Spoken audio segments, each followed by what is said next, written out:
Everybody, it is Friday night, and people are downtown partying, ripping it up in the clubs. Everyone's having a good time, but we are committed to entertaining America. So we're in our basement. It's another fishing show podcast number 5. Is it 5? It's 5. Let's just dig in. This isn't another fishing show. This is another fishing show. All right, everybody. Well, we are in the basement. We are ready for another fishing show podcast number 5. And it's an exciting night because tonight we're testing out some gear. And we are going to see if we can get mobile. So no offense to another fishing show studios.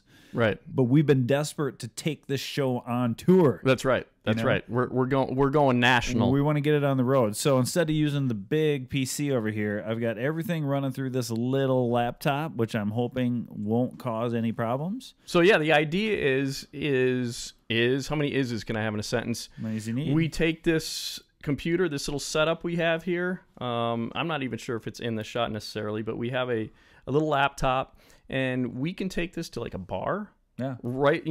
Get an interview with, say, like I'd like to interview Pete Mena, a friend of mine who's a professional muskie angler. Yeah. Do an interview with him first at the bar, and then head out to the lake and go fishing with him. That's kind of the scenario that we see with this mobile podcast. We can do this podcast in the boat, literally in the boat. If you drop some lines down and you got some time to kill. I mean, how cool would it be to see us reeling in fish as we're sitting here discussing, and then the chaos breaks out, but we can't really do anything because we have too much gear.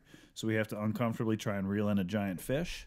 Yeah, I love the idea of it. I love it. I love the idea of it for catfishing. Yeah, catfishing is a good one because you're stable. You're sort of locked down. Yeah, But you think about all the things that can go wrong in the boat. And then you add in two mic stands, and a couple GoPros and a MacBook and this thing. I've got this thing down here where both mics plug in, and it's got headphones coming out of it, so we can we're trying to be professional with our audio. I think we sound pretty good. I think we sound pretty good. I know we just got to watch our waveform here. It's like there's a lot going on. We're not, Greg actually majored in broadcasting, and I majored in geography. So for me, it's even tougher, I think, to sort of monitor. But I do have a lot of studio experience as a musician, and that sort of parlays into this situation. No, it looks great. I think what you've done, I've been very impressed, honestly. This is a great setup. I'm excited about the future of AFS podcasting. And just so you guys know, we are still working on getting the podcast up on all platforms. Yep. It is not simple. Unless you're a nerd, it's not simple. So we are close. Yeah, what's the status on that? Let the people know. We have a guy. That's the status. So apparently you need an RSS feed to bounce whatever the hell that is. Exactly. And I actually looked it up, and it's something about syndicating RSS. So one of the S's is syndicating, which is what we're trying to do essentially. Yep. And you need to have hosting space on your website, which it sounds like we do.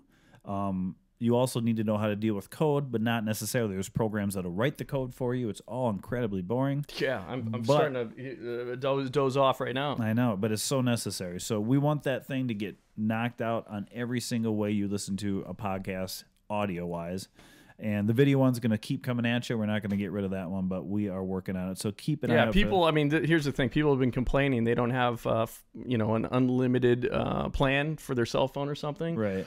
So they want to watch the whole podcast, and they're, out on the lake or whatever. Yeah. It just eats through their data. So we had some comments. Yeah. The ability to be able to download, and save it to their phone would be really huge. Right. So we like the idea of you guys being able to see us. And if you if you check out our page, I'm sorry. Here we Greg go gets again. Really mad when I call our YouTube channel our page, and it's essentially a web page that has a channel on it. So I don't know why you get all riled up, but we actually did a live stream leading into this podcast for the first time. It was riveting. It was kind of a podcast. It was like look at you. I know. Fallen soldier over there. I've already ripped through a beer. we are 4 or 5 minutes in here, and Greg's already killed. Yeah, it's been an interesting night already. So. Indeed. So, but anyway, if you're willing to go check out our channel, which obviously you are because you're watching. Yeah, they're on it right now, Pete. Yeah. Go check out the live stream that we did beforehand, because the reason we did the live stream is we're kind of desperate for interaction. The problem with doing these podcasts and then uploading them later is that you lose that ability to deal with people real time. Right. And it was kind of cool. We had, 10, 15 people in the room with us, and we were asking people about topics and different things we could talk about during a podcast. So, it's getting to be that weird time of year in Minnesota where Are you okay?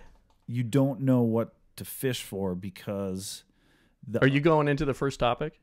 kind of. I'm just recapping the week here. Okay. Let me lead into that again. So to recap the week, Sorry. so it's a weird time in Minnesota because ice fishing gets a little dicey. We've had some warm weather followed by snow, and in the southern part of the state where I am, the ice gets a little. Where? You really like to put the brakes on this, so I can just blow through those words. I don't know. Do you want me to say it again? No, you're fine. I don't even remember what I said, so I can't correct it. The ice gets sketchy, and I'm not a big guy when it comes to ice getting weird, even though the fishing can be phenomenal.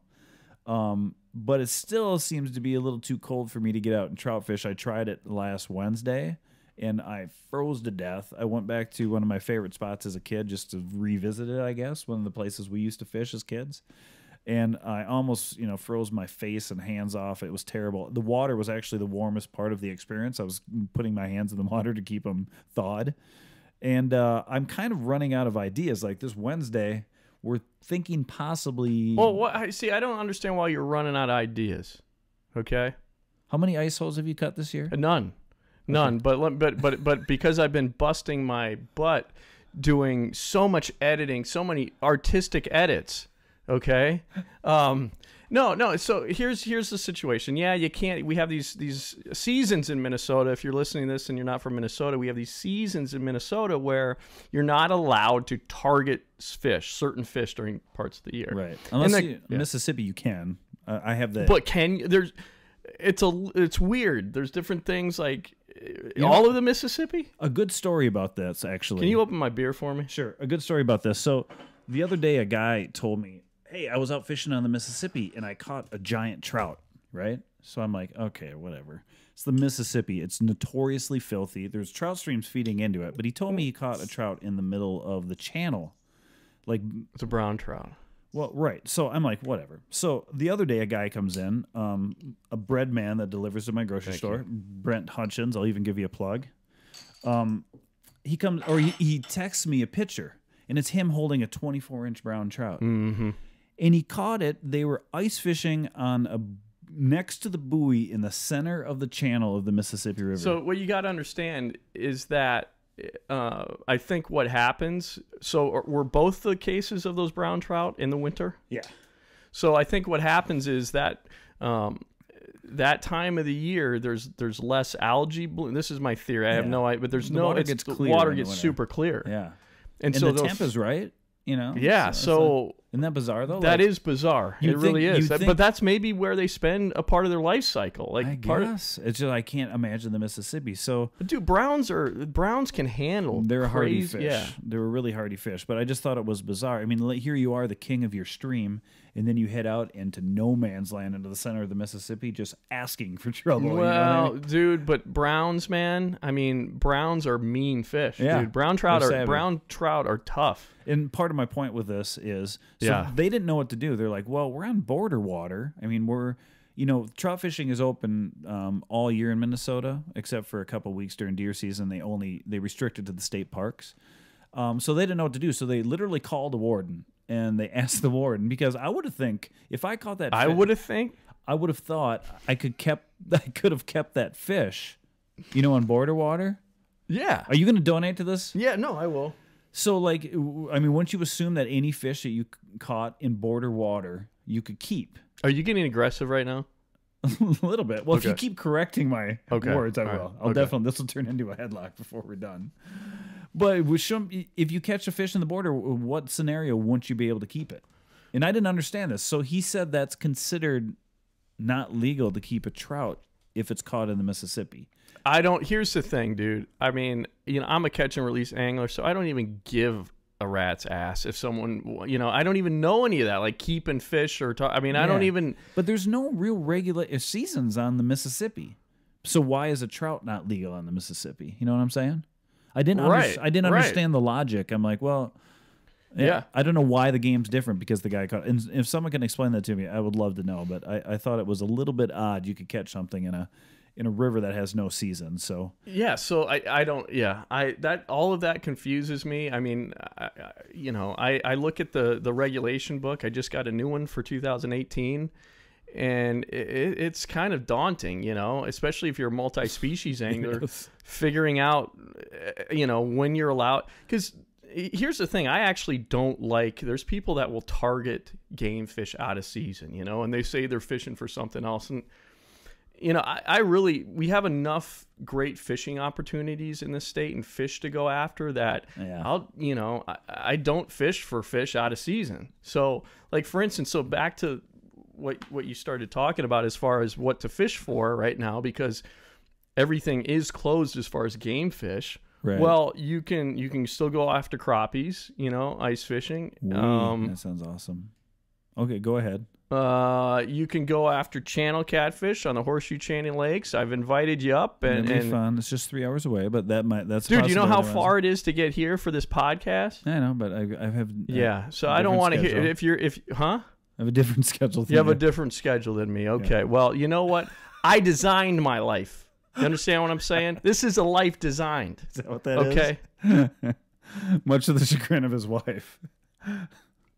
So, you endorse This fishing? is going to be a really do you adversarial podcast. Do you enjoy fishing for crappie through the ice? Yeah, I have. You can get into it?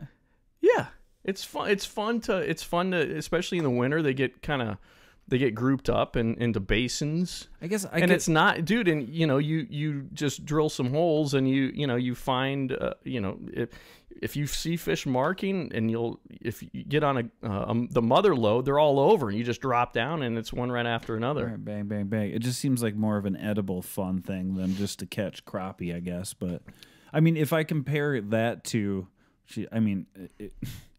any sort of open water fishing. So, like, if I'm open water fishing for pike or walleye or flatheads or channels or sturgeon, and then you move that into ice fishing, like, it's just low on the totem pole for me, right? Okay. And I'm looking for shoots. to each their own. But I'm looking for shoots. So, like, if I went out and actually shot a crappie shoot, is that even a proper way to say it? Yeah, but that's like, right. A crappie shoot. I would have to fake enthusiasm to. No, okay. You know what I'm saying? If it's not your thing, it's not your thing. I get it. Could you go out and do a crappie shoot and, like, make it good?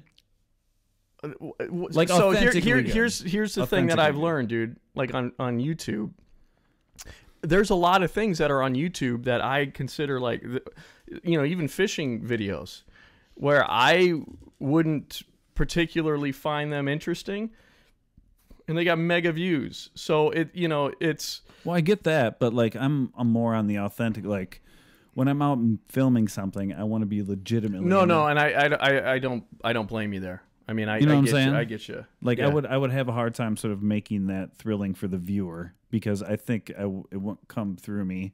And I think I could have a good time catching crappie through the ice, I guess, but because I could have a good time catching anything through the ice.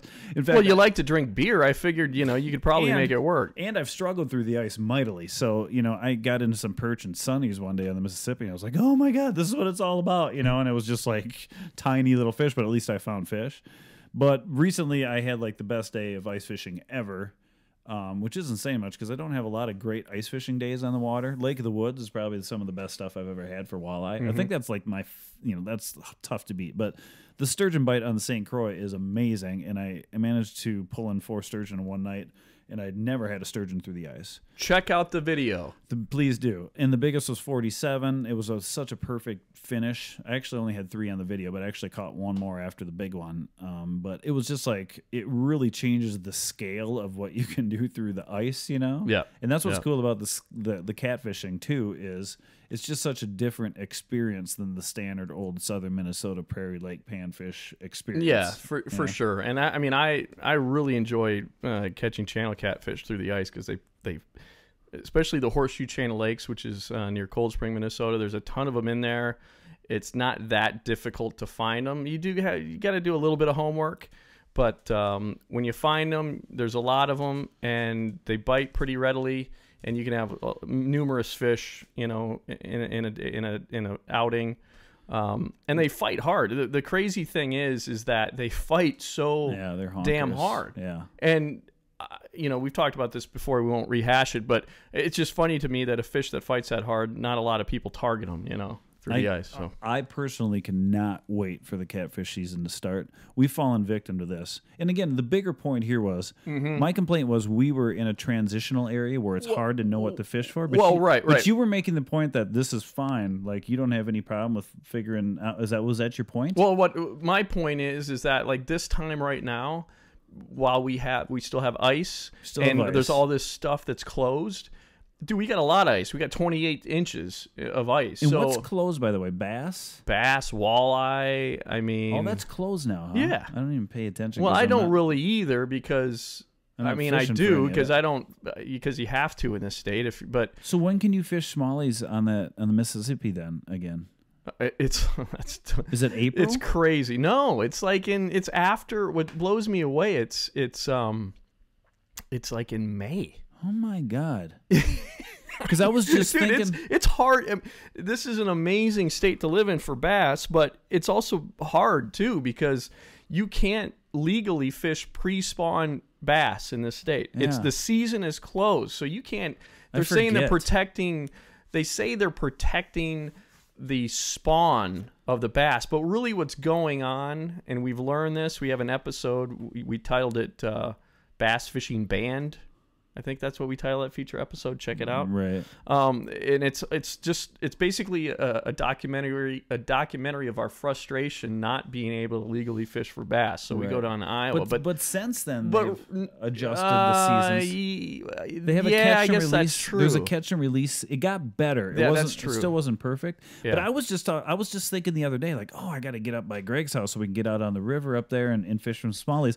Not even thinking about the fact that I can't actually fish for smallies. And it closes like February 28th or something. That's obnoxious. So yeah. And not to, I'm a trout guy, so I don't mean to overharp on trout, but trout used to be, you could fish them, they would open in mid-April, and then they would close in September. And trout fishermen were like, why is this a thing? Mostly fly fishermen are like, just open it up the entire year, make it catch and release. There's different spawns for the rainbows. There's different spawn time for the browns, brookies, doesn't matter.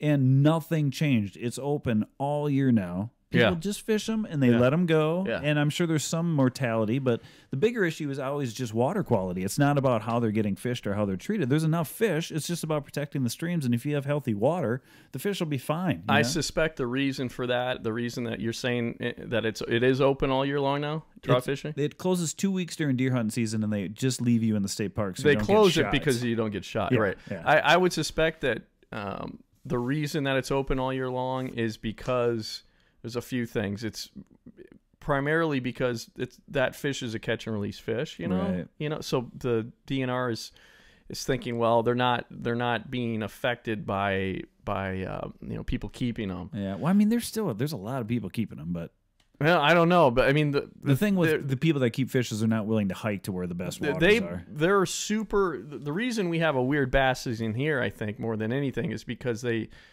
they're trying to protect the walleye spawn, and they don't want anybody fishing during the walleye spawn and saying that they're actually basically people saying they're fishing for bass and they're actually fishing for walleye. Essentially, the walleye is the cow of India. Yeah. You know what I'm saying? Yeah. Like, you're not allowed to, like, if a walleye decides to lay down in the middle of the street, you just have to wait until it moves. There's nothing you can do about it. They're so, like, cautious about their precious resource of walleye, which well, they have to be because everybody keeps them in this state. Yeah. You know, that frustrates the hell out of me. It really ramps up my appreciation for the Mississippi over here, because that's why I wasn't considering closed season, because I'm fishing for trout in open water. It's open. I'm fishing for cats. I was out on Zumbro last weekend, and that's open. And then I can go to the Mississippi and fish for anything. So I have everything in front of me here. Yeah, you totally do. I can't target smallmouth and largemouth this time of year, but it's still that weird area where there's still a lot of ice in the Mississippi, and you don't really want to deal with Mississippi ice right now. Right. The backwater's probably good, and there's probably a great jumbo perch bite out there, but I'll tell you what, and I've been hearing about this bite, and I'm excited to get out. Be careful. Be careful, because you don't. I mean, I don't even know what I'm doing. So before you say anything, just remember, dude. This is something that I don't know if you want out there. People, I do. It's pretty well known around the Mississippi, and there's so but much we're water. national. This is a national podcast and YouTube channel. As soon as ice goes out on the backwater of the Mississippi, we're talking 3 to 6 feet of water, maybe even less. That is the season of big pike. You're gonna get lynched, man. I'm not even gonna catch one. The pike move into shallow water and they chase fish right when that water is still ice cold, where there's still some chunks of ice sort of floating around out there. You can go out there and you can cast. And this is what I'm hearing from local guys. That wanted this to be secret. Yeah, well, they were stupid enough to tell me, I guess, but. And I saw somebody doing this on a TV show, so I guess. Oh, okay, good. Okay, we're maybe okay. that will help a little bit. But I'm anxious to get out there. The weird part about fishing the backwater of the Mississippi, I tried it a couple times last year, and it was literally like 1.5 feet of water. But if the river moves up 2 feet, that's 3 feet, and it's perfect. But I couldn't find anything but no water, and then you go out to the channel, and then there was deep water, and that was just like one or the other. It was like grass to the top or deep in the channel, and. It's my constant curse. I don't know how to fish the Mississippi. I want to know how to fish the Mississippi. So, if Don Hooch Hansen, if you're listening, Don, you're my savior. If you can teach me how to fish in the Mississippi. So we look. This is our 5th podcast now. Okay, right? 5. Yeah, I think so. number 5. Yeah. Number 5 podcast, and I never thought we'd make it this far. Well, it's kind of emotional. It's a testament to our friendship, Pete. There's been a lot of trials and tribulations along the way, and 4 had a lot of tears, but 5 is. Yeah, we're doing it. So I'm proud of us, really. Yeah. And that's the best I can say, I guess, right now. But here's the thing. It was heartfelt. Good. I want to talk about our last podcast, okay? And you may notice our last podcast, I'm trying to say my haircut, okay? I got a haircut. I was loving this week. This entire week is this just is how funny good to me. this friend is over here. I didn't do anything. Yeah, so you want your channel to be entertaining, I right? just got a haircut before the podcast. And I thought, I just got a haircut, and I got it kind of styled and everything, and I'm just not gonna wear a hat for the. What's your levels there? But you're all right. I'm not gonna wear a hat for the podcast number 4. And admittedly, when I watched that podcast after Pete edited it and put it, uploaded it to our channel, I watched that podcast and I was looking. I'm like, my hair. Can you censor these podcasts?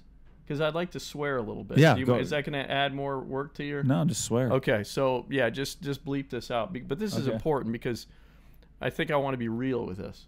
Let's just go on a little swearing binge so I can get them all at once. Okay, no, so I looked at I was watching the podcast and it was like I was like, God, my hair looks like shit. It looked fucking ridiculous. Yeah, did it really that bad? No, it wasn't that. Okay, well I did think it looked. I did think it looked really I bad. Like it was flat. Like I'm 42 years old, and I don't have the amazing hair that I used to back in the day. This long, flowing, blonde, beautiful hair. By the way, there's a picture that's being shown on the screen right now. So just so you know, I've got some great pictures of Greg. And yeah, so I was watching the podcast. I was like, man, my hair is flat. It's thin. It's like, whoa. I will say it was a little like I didn't notice it when we were doing it, and your camera wasn't. You didn't have a camera that day either, so you didn't even have your close up. But I noticed when I pulled up the wide shot, I was kind of like, whoa, like it was kind of startling not to see you in a hat a little bit, Yeah. I didn't think you looked bad. I just thought it was kind of startlingly different. Well, right, and if I had used a hair dryer and kind of made my hair have more volume, give it a little bit more. That's what my hairdresser says. Yeah. Hairdresser? What do you call it? Barber? She's not, whatever. I don't know what you have. And so she said, I said, my hair kind of gets flat. She said, well, you got to use a hair dryer and, puff it up. Well, exactly. That's what I'll just put a hat on. So my hair is so terrible. Like I went to work today with literally my hair looking like a helmet. I got a haircut on 2 days ago, and I have these 2 crazy colics, you know, and Right. I begged her to cut them low, so because if my hair doesn't look perfect just when I roll out of bed, then I'm upset with it because I have to do something, you know, and it looks terrible. She like cut it way too short, and then it looks like I'm wearing a helmet, you know, like I can't get over it. I looked in the mirror this morning, I'm like, oh my God, I'm just gonna deal with it, you know. This is the nice part about being a guy, I guess, but there's no way I'm pulling out a hair dryer under any circumstance. I've never used a hair dryer. I mean, I really, you know, I haven't really either. I mean, you know, but really, but, either. Yeah, I've not used a hair dryer ever. You know, maybe. I mean, maybe, what? Huh? I'm trying to find this comment here, okay, in our comments from this video. So in the breakdown Greg's week. So Greg is having a tough week. Actually, you haven't even told me about this week. Part of the deal was, which kind of made this extra funny, is that you're sort of on this tough shoot, and you're never having fun when you're on site somewhere shooting. Right? It makes you kind of an ornery. You got to get up early. You're in a boat holding the camera all day. And you get to be a little bit testy. Like, I can see it in your face right now, like there's tension building. Just from what? Just like working. Okay, so you're talking about last week when I was on a shoot? Yeah, like you texted. You probably used the F word a dozen times when texting me for that week. You know? Oh, right. Yeah. So no, I was. You seemed like a little ramped up more than normal. Right. You know? Yeah. So that so what happened is I'm in Florida on a shoot all week. No, you're not. Huh? Okay. I don't know. Are you giving away things? No, I'm not saying who I'm working for. Okay, good. Okay. Yeah. Okay. We have to be careful because he's not allowed to talk about the shoot. It's top secret. I sign a confidentiality agreement, right? And I don't read it. Right. So you just don't talk about anything. So I don't know what I'm allowed to talk about. So I just play it really safe, you know, and not talk about anything. Except I was on a shoot and I was in Florida. I feel like that's safe. That's safe. Okay. If it's safe for you, it's safe for me. So what happened is that when I'm gone, when I was down in Florida, podcast 4 was put up, and here comes the comments rolling in about my hair, and well, there was one comment. See, this is how there wasn't a lot of comments. No. In fact, there was only one, but it really just.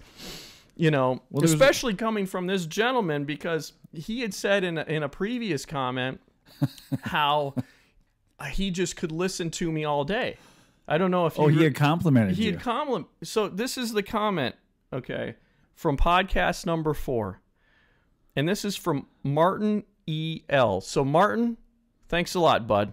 Martin might have been in our chat room this evening. He was. He's a big fan. But let me tell you, this comment really just stung me. Okay, and don't get too riled up because your mic's getting hot. There you go. Give yourself a little let me space. tell you something. You need to be getting these levels more attuned to my personality. Well, your personality is changing like a rainbow. Okay. Let's see here. You want me to turn you down a bit? No, you're fine. I'll figure it out. All right. Okay, so this is the comment from Martin E.L. I watched the video. Okay, hold on.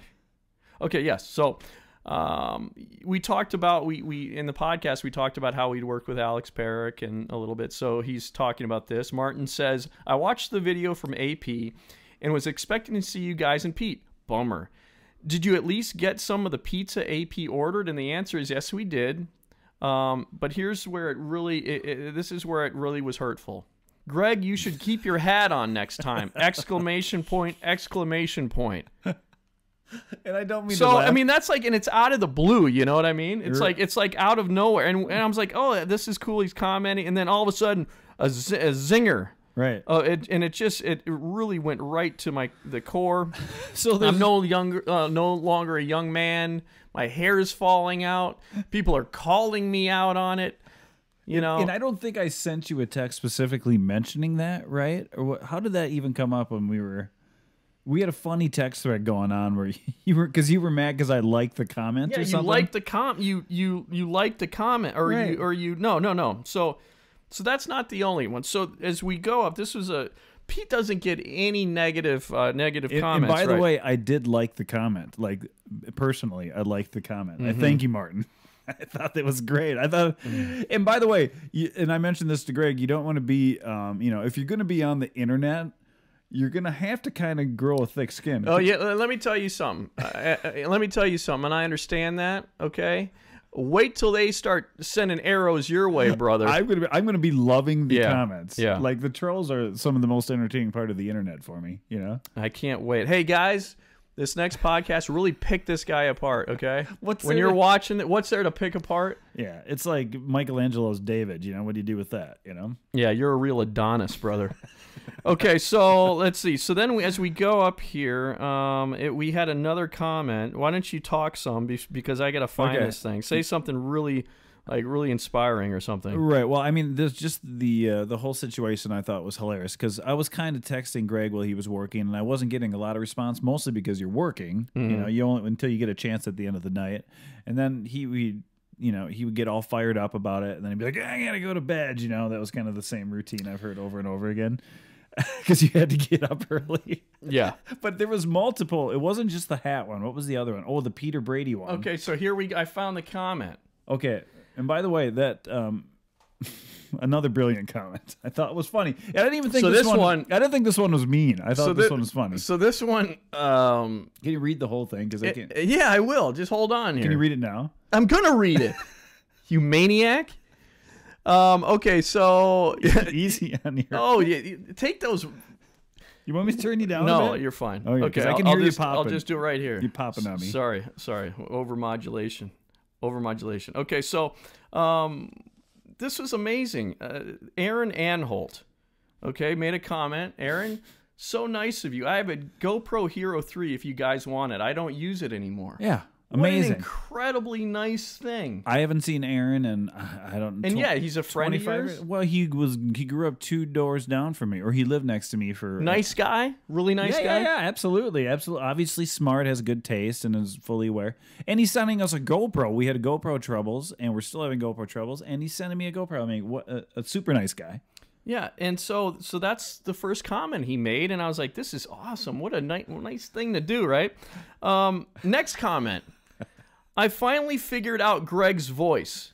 It's Peter Brady from that episode when he was right in the middle of his puberty metamorphosis and the Brady kids were trying to win a singing contest. God, that's been bothering me for a while. Glad I figured it out. Well, Aaron, thanks, buddy. You're an asshole. It's you before, and no, Aaron is not an asshole. That's not appropriate for you to say about him. Do you remember? That's right. He did give us a GoPro. Do you remember, like, first of all, that's like the gentlest of criticisms. Like, if you're actually on Twitter or places where people I can't handle it. anonymously- Evidently, we're going to have to disable these comments. I'm just saying that's a fluffy comment, and it's a funny one. And the other And thing it's is, a funny one. Oh, okay. do you remember that episode? No. Oh, well, kind of. So what It would be funnier if you did. I kind of remember it. Because he's got the squeaky voice like all the other kids are singing, but Peter kind of screwed So up the is whole... it a nasally thing or is it a squeaky thing? It was like it's it was so a I'm puberty squeaking thing. a lot. I don't know that. Do you hear me squeaking? Not Would you be necessarily. upfront with me if I was a squeaky guy, Yeah. dude? Like, or I'm trying to hear it I'm better. going through my whole life, and people are like, Greg, here comes the squeaky voice again. No. Okay, we'll just have to. I remember it. Yeah, no. So is it possible that Aaron just has maybe problems with his hearing? I think Aaron maybe just has a good sense of humor. Okay. I think that might just Well, be it. Aaron, thanks for the GoPro, and that's it. I got nothing else to say to you. And I loved your comment, Aaron, and I loved it on the YouTube page just to add on to it. So Yeah, so I mean, we got really positive comments too, but I don't pay attention to those. no. It's the other ones that burn into you. But I did think that was funny. I thought there was I thought there was actually 3 comments, but maybe, About really? Yeah. There was another negative one. There's certainly I couldn't have missed it. There couldn't have been another negative one. I I don't- would have maybe it's better not to talk about it tonight. No, I you don't. know? I don't think so. I think those were the 2. And by the way, yeah. I'm not putting the podcast up until Aaron sends the GoPro. Good. That's a good call. Definitely a good call. It was really nice of him to offer us, and he said some nice things about just keep doing what you're doing. Oh, he did. Okay. Yeah. Okay. Well, I just focused right in on that negative comment. Yeah, I know. So we'll let you. You know what? You're going to be the ambassador of another fishing show. I guess. I mean, that's a tough job. Yeah. It's like working in the Trump administration, like the North Korean diplomat. Yeah. Well, just deal with it. Okay. We'll see how that You'll be goes. fine. Oh my God. So yeah, what else? You're running the show here with our agenda on topics tonight. Yeah, I didn't really have too much of an agenda. A big part of it was just kind of what our approach is as the seasons are transitioning here. Because that sounds like really? Well, I don't know what to. I'm serious. I don't know where to target and what to go after, and like, what's your plan? My plan is this. Okay. So what I do if one of the reasons my big thing is I'm really passionate about what we're doing here with Another Fishing Show. I'm really passionate about growing our channel, and I want to be able to devote as much time to this and learn how to grow an audience, how to learn everything you can learn about YouTube, social media. And because I've said this before, I think there's just a lot of potential. There's a lot of exciting things going on. I'm a video producer, so I've had a lot of ideas in my head, and it's cool to be able to get them out for people to watch. And so I'm really, what I'm trying to say, to make a long story short here, is I'm a freelance video producer. I'm trying to give myself enough time and not fill my plate up with too much actual work that actually pays, which sounds ridiculous, as far as like that will take me away from Another Fishing Show. So my plan, and my wife knows this, she's probably like, oh my God, who did I marry? But what I've actually been doing, so I have a good core of freelance videography clients, okay? But I'm not adding any additional clients. I'm not going out trying to get more additional work in the video realm. So what I've been doing is I've been ride sharing. I signed up for Lyft and I signed up for Uber. So I actually can do both Lyft and Uber. I've been driving all over Minneapolis. What's great about it is I can do it on my own schedule. I can shoot for Another Fishing Show in the daytime and then go Lyft at night. That's the game plan. It's beautiful. It's like build your own shift. Right. So the reason I brought that up is I've been driving around Minneapolis and downtown Minneapolis, and I went over the Mississippi River, and there's like open water. Yeah. Like downtown, it in many parts of the Mississippi River, it's frozen right now, but there's a section of the Mississippi that's completely open right now. Downtown. So that, to me, I think we could be catfishing, we could be doing carp. You can catch carp right now. That water temperature is probably around 40, maybe it's probably 30s, high 30s, something like that, 40 degree. I mean, if I had to guess, you can... Carp are something you can catch in the winter, huh? I've heard of guys pulling them through the ice, but I don't... I think so. I mean, I've done it. Yeah, I caught a huge carp mid-February last year. You and me, ironically, because we know we can catch channels through the ice now, and at the time we weren't even aware of that, but we never had any luck early catfishing or late catfishing. I mean, like late September or, April into May catfishing, But there should be, remember that? We went out, we probably did it 3 or 4 times. We were catfishing crazy on the Minnesota River. We were just like, we just want to catfish. We can't take it. It's all we can think about. And then there was just nothing. And that just happens on catfishing some days in the summer, I guess. The reality is we didn't know what the hell we're doing, though. I mean... That's true. We were fishing timber like we did in the summer with success. And then we were fishing the rocks. That was the first time we ever caught a mud puppy. Right, yeah. That was that cold water. Mm-hmm. That was in pretty swift current. Yeah, but those in rocks. Mm-hmm. But those channels are out there all winter feeding. The flatheads aren't going to turn on until that water hits, the 60s. Somewhere it's debatable, but 60 to 65. So the point is that there's plenty of opportunities, and we just have to make it through May, to May, and then we got even more opportunities. Well, May, that's when the rough fish kicks in down in the southeastern Minnesota. That's almost my favorite time of year. It really is. It's just like a free for all of as many fish as you want to catch down there. So I'm actually really excited for May. I'm just a little weirded out by late March into mid-April because I don't know what to hit.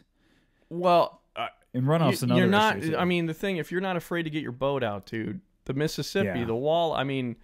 Red Wing. I mean, there's... Yeah, and I don't even know how open that is. That's a good point. It depends on where you can Red get Wing's in. totally open. Red Wing's totally open, but I'm saying, like, that's probably your one spot because most of the landings probably have ice around them still, you know? I mean, there was a ton of ice out there this year. There were guys ice fishing in the center of the channel. You just got to call, you know? You got to get on the messaging boards. Are there still message boards? Kind of, yeah. Okay. I went to Red Wing last year, and I've never seen so many boats. It was like that first day, it was like 60 degrees.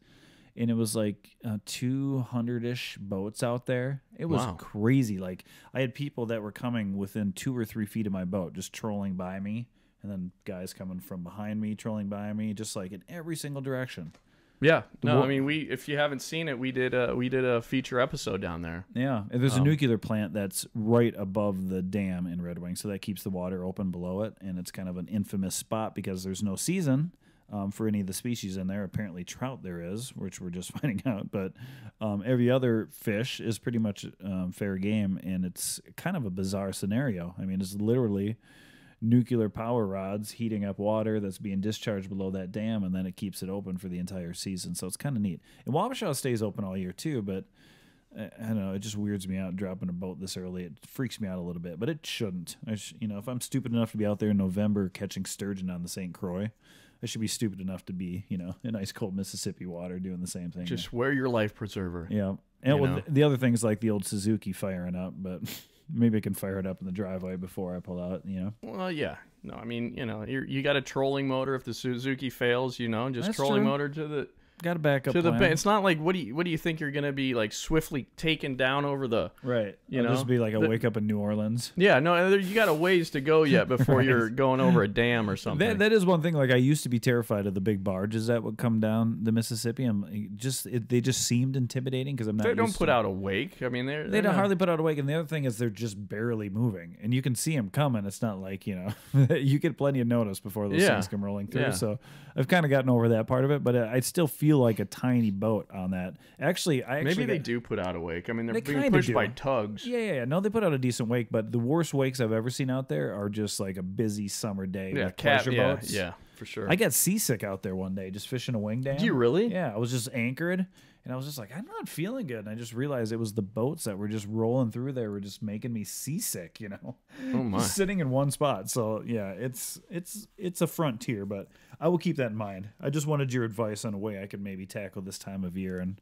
I think it's going to be a lot of trout fishing. But so we did a little live video before we started this podcast, asking people what they'd like to see, what they'd like us to discuss, what topics to discuss. Do you remember anything that they wanted us to? We probably should have wrote some things down. crazy fishing stories was one of them. Okay, well, let's start with that. You got any crazy fishing stories you want to? Well, I remember once. I mean, this isn't a long story. Okay. But you actually hooked me in the face. Okay. Remember that story? I do. Yeah. So we're out spinner fishing side by side, and How old were we? Set that up too, because that's important. I was old enough to drive. Yeah. Because it was just you and me. So you were probably 14, and I was probably 16 or I something. think we were a little older than that, maybe. Maybe so. Yeah. And this is actually the place I went last Wednesday because I went back there because I had so many great memories to go to that spot. Yeah. And, back when Grandpa used to take me there, it's just hilarious to think now. We used to sit up in one spot on opening day and sit there with a crawler in the water, and there would be a guy 10 feet down from you and a guy 10 feet down from him and a guy 10 feet down from him as far as you could see. And you would just have to hope to God. The trout are so wary. Just the fact that they could see people around, there's no way they're going to bite unless they're just stocked there and caught the next day, But anyway, so we're in this spot and we're side by side casting spinners, which we've done a trillion times before. I think what happened is your bail closed. We probably hit some cheap lure or cheap reel on there. So so what happened was, and you did a video recently down there where you were spinner fishing. We do primarily when we're down there we use spinners, inline spinners, right, on it's a fun way to fish. Spinning tackle. Yeah. And the interesting thing is a 1/4 ounce spinner is like the ideal spinner to use. Right. So I was using a 1/4 ounce spinner, and I had it on a rod that was way too light. And you remember these details? Yeah, huh? yeah, I do. I remember this. The 1/4 rod inch was is a little big, actually. 3/8 is perfect. quarter ounce. Right. You use a 3/8 ounce? No, you don't, dude. Yeah, you use a 3/8 ounce spinner. That's a huge spinner, dude. You sure you use a 3/8 ounce spinner? No, I don't use a 3/8. I was gonna say that's like a spinner bait. What's a number 2 Blue Fox? What is that? That's weigh? most likely a quarter ounce. It's like It's a quarter not ounce. It's somewhere in between there. It's like an eighth. Then it's probably an eighth It's ounce. like between an eighth and a quarter. It's like a What weird, is that? It's like a weird weight. I don't know. I Yeah. thought it was 3/8, but that's No, apparently it's not. way too big. Yeah, yeah, no. So anyway, the idea is what happened is I reared back to cast this, and Pete's right in front of me. Right. Like I shouldn't Kinda say to right your in front, side. kind of to the side, but he's fishing. Probably 20 feet in front of me. I think 15, 20 Oh, 20 I was? feet. Yeah, I thought I was just right next to you, but I've relived it in my head probably different than it actually happened. And so this spinner's way too heavy for the rod, but Right. but it's an ideal, not to digress here, but it's an ideal weight for these trout. We can go into that later. But so I make a cast, and this rod loads up real weird, and I zing it right into your head. Right. I zing it right into It Pete's was just head. like a whap, like a rock hitting me in the side Yeah, of the head. like in my temple. it was in your temple. I could have killed you. I didn't even realize So that. it was like hanging right next to my eye. Yeah, know. that's bad. That's so real bad. it wasn't. I mean, whatever. So after we kind of got over the stun part of it, And the thing, and I'll never forget this too, is that we were getting close to a real choice stretch. yeah, right. And you were really looking forward to it. And then I zinged that spinner into your head, and we had to bail. We had to go to a We doctor. didn't bail. So this is. Oh, that's right. Yeah. This is the best part about the story. So after you nailed me in the head, we're like, all right, well, this, at first we're like, well, we should be able to get this thing out of here, right? So I'm like tugging on a little bit, and I think you even like had a pliers out, and you were trying to. Oh wow, yeah, no. You that's were not good. it was like, this feels weird, like the whole side of your face is getting pulled off. And I'm like, all right, no, let's just leave it. And then we fished.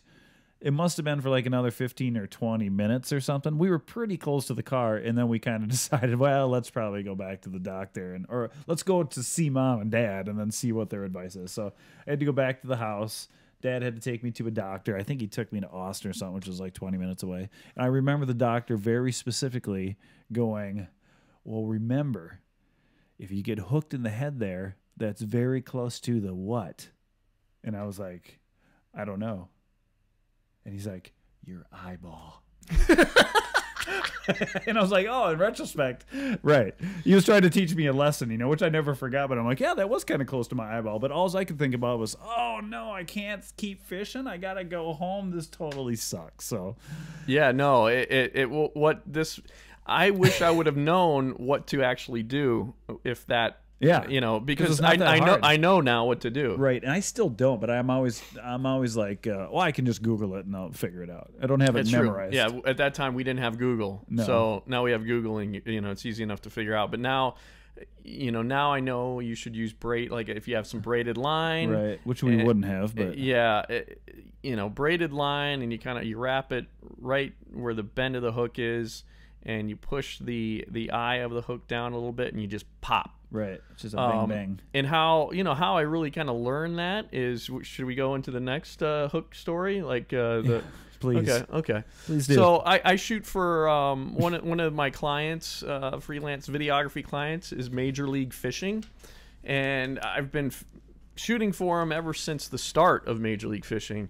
And one of the first shoots I ever did with them, for them, was I think we were on Lake Amistad in Texas. And I'm filming Kevin Van Dam, and Kevin is making a charge to win this thing. Right. Man. Well, the greatest bass fisherman in the world. Yes, Kevin's, when Tiger Woods was good, everybody was saying Kevin Van Dam was the Tiger Woods of bass fishing.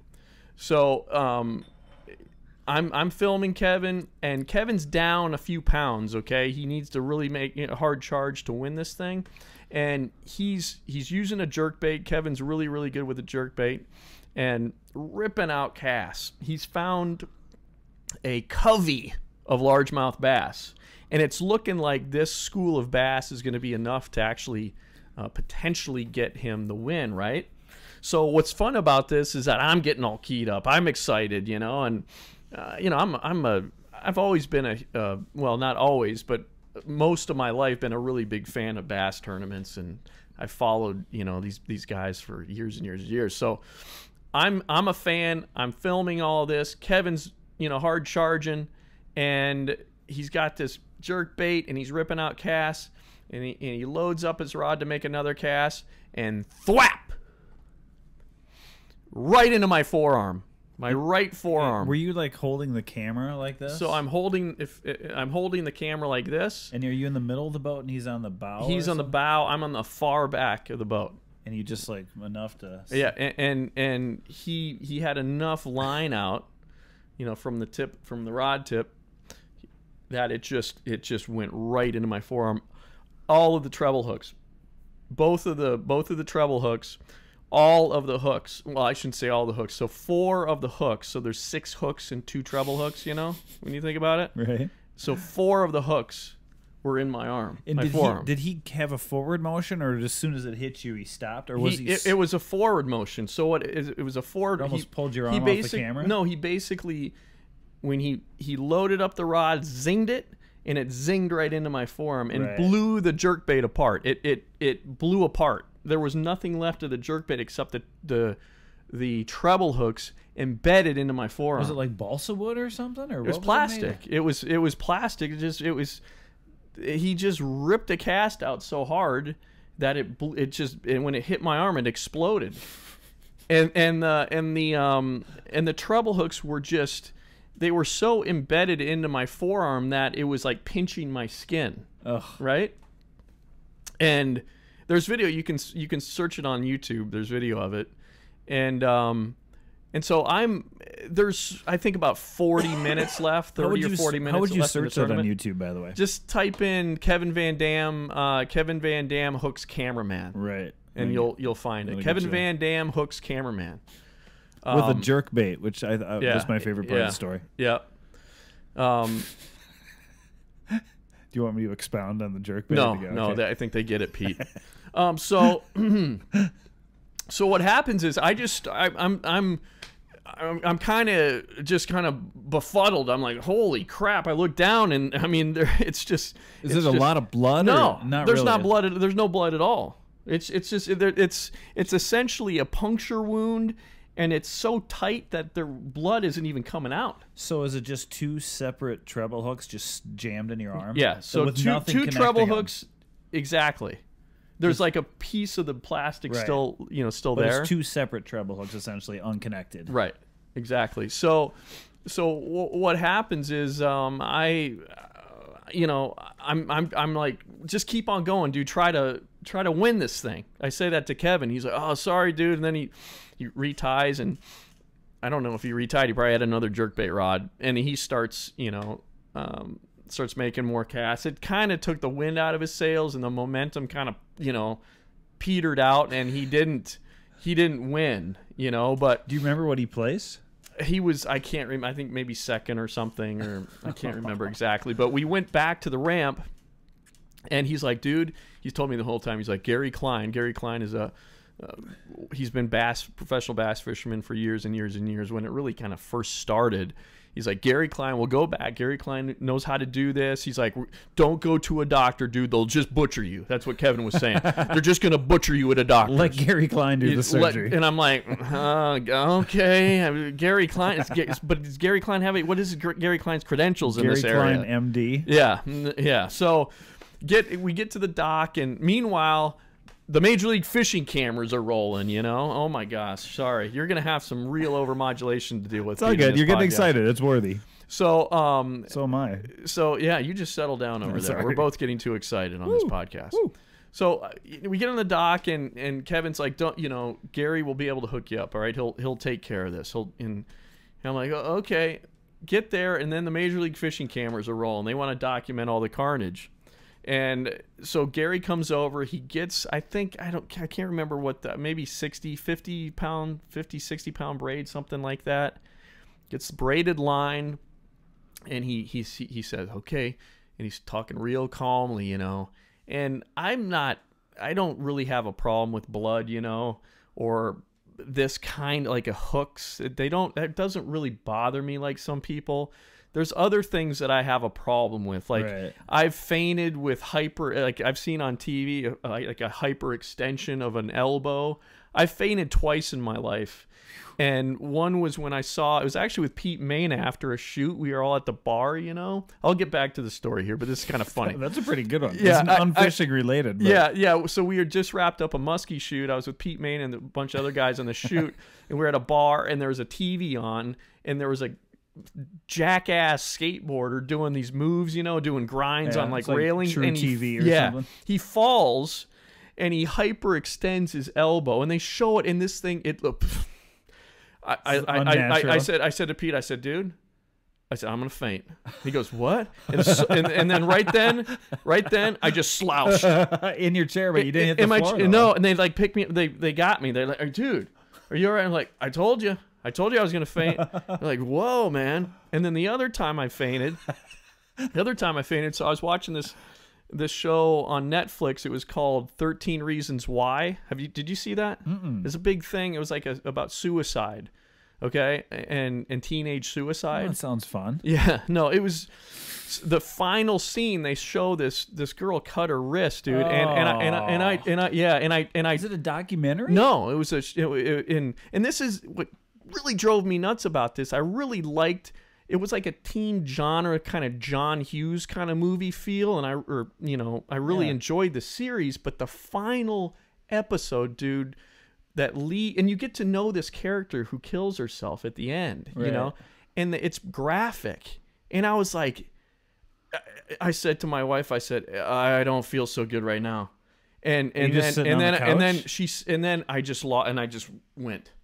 And she said it was so weird. It's like she said my eyes went back, and I was like a zombie. She said, and then she like shook me, and I came back. So there's things. My point in all of this is that there's things that really bother me. I'm not like some tough guy, is what I'm trying to tell you. But I get goofed up on that. But yeah, hooks in my arm won't bother me. It doesn't. So that's oddly like we're built for hooks in our arms. Yeah. So there's people around me that are like, dude, man, you're tough as hell, man. It's like I can't believe you're not even, and you kept on shooting. I'm like, whatever. It doesn't really. This particular stuff doesn't really bother me. I'm just stupid. Yeah. It's not that I'm deaf. So anyway, Gary Klein takes my arm, and he goes, he's like, and he's trying to takes you in his arms. Yeah, basically, yeah. He comforts me, you know, like any good doctor would, or any professional fishing doctor. Yeah, and he bends the hand or the arm back, and so my arm's like behind my back. Right, he's operating. And, so you can't and he see. doesn't want me to see, you know, and he takes the braided line on the first treble hook, and he goes, okay. We're gonna do it on 3, okay? So he goes 1 and then 2, and that's what, you know. and knowing you have to trust him again. And I think it was that one where the braid slipped. So when he pulled, it didn't pull the hook out. The braid slipped, and then everybody around was going, "Oh no, God!" You know, it didn't pull on the hook at all. No, it did. But it slipped when he pulled, right. so he, you know. So you just got a tug, but it wasn't too painful. But that's when the blood started coming down my arm, you know, and people were like, "Oh God!" There's people like watching. Oh, how big of a crowd do you have around? There's like probably 20 people. Well, I don't know, 15 maybe. And Van Damme's right there, and he's calling you underdog. He's calling me underdog, yeah. And so then he does it again, and it pops, works perfectly. He does the other hook, and it works. So that's the story. Like a painless exit. Painless, and the thing that was really, really surprising is that because that jerkbait hit me so hard, I thought that my arm was going to be super sore. Yeah. And it was amazing. Number one, how quickly it healed. I never had a bruise or anything. Weird. And a puncture wound like that, there's no scar. You can't even see the scar anymore. Yeah. It's gone, and it healed super quick. Didn't hurt at all. It was probably some sort of carbon hook where you didn't need like a tetanus shot or anything. Yeah, it was Kevin Van Damme's signature series Mustad Ultra Point hooks.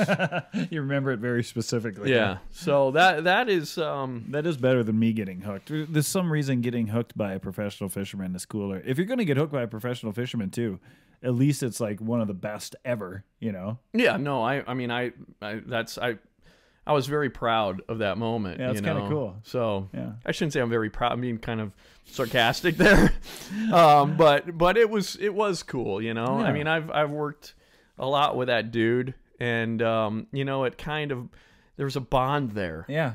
Yeah, you know, it kind of like now he's forced to remember you the rest of his career. Yeah, even if you know he. I cost him the tournament. Yeah, he's like, I hooked that guy. He's probably never.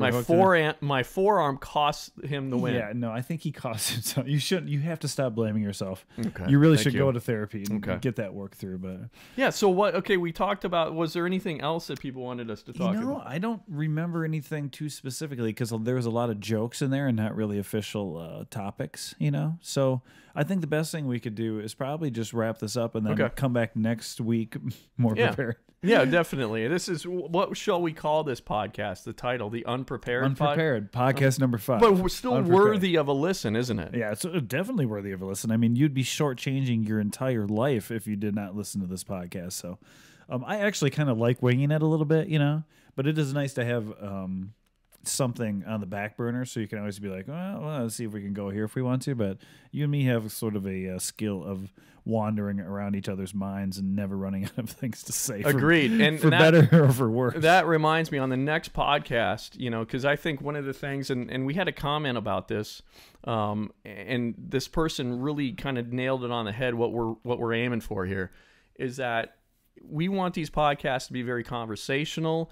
They don't necessarily always have to be revolved around fishing. No, you know what I mean? No, we can do whatever we want. I mean, obviously, I don't know how. Like, if you get up to around 100 podcasts, you're going to run out of fishing material. Because, and this is what this gentleman commented. He said, you know, he liked our conversations in these podcasts because it reminded him of a conversation that he and his buddies would have in the boat. It doesn't necessarily have to be fishing. It discussed life, right?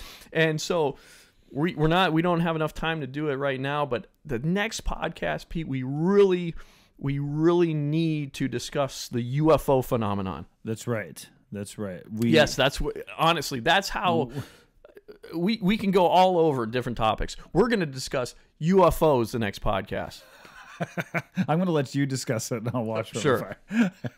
All right. Well, everybody, thanks again for listening.